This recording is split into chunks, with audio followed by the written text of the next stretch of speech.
beyond any doubt that the Syrian regime has used chemical weapons against its own people multiple times. On Tuesday, the Assad regime launched yet another chemical attack on civilians, murdering innocent men, women, and children in the most gruesome way. Assad did this because he thought he could get away with it.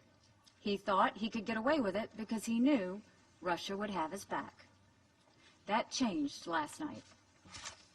As I warned on Wednesday, when the international community consistently fails in its duty to act collectively, there are times when states are compelled to take their own action. The indiscriminate use of chemical weapons against innocent civilians is one of those times. The United States will not stand by when chemical weapons are used. It is in our vital national security interest to prevent the spread and use of chemical weapons. Our military destroyed the airfield from which this week's chemical strike took place. We were fully justified in doing so. The moral stain of the Assad regime could no longer go unanswered. His crimes against humanity could no longer be met with empty words. It was time to say enough, but not only say it, it was time to act. Bashar al-Assad must never use chemical weapons again, ever.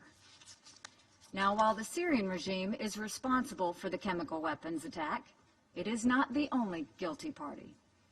The Iranian government bears a heavy responsibility. It has propped up and shielded Syria's brutal dictator for years. Iran continues to play a role in the bloodshed in Syria. The Russian government also bears considerable responsibility. Every time Assad has crossed the line of human decency, Russia has stood beside him. We had hoped the Security Council would move forward, but Russia made it known, as it has done 7 times before, that it would use its veto once again, covering up for the Assad regime. Further delay by compromising with Russia for a watered-down resolution would have only strengthened Assad. Strengthening Assad will only lead to more murders. We were not going to allow that. But it's even more than that. Russia is supposed to be a guarantor of the removal of chemical weapons from Syria. Think about that. Russia is supposed to have removed all the chemical weapons from Syria. But obviously, that has not happened, as innocent Syrians continue to be murdered in chemical attacks. Let's think about the possible reasons for Russia's failure. It could be that Russia is knowingly allowing chemical weapons to remain in Syria. It could be that Russia has been incompetent in its efforts to remove the chemical weapons.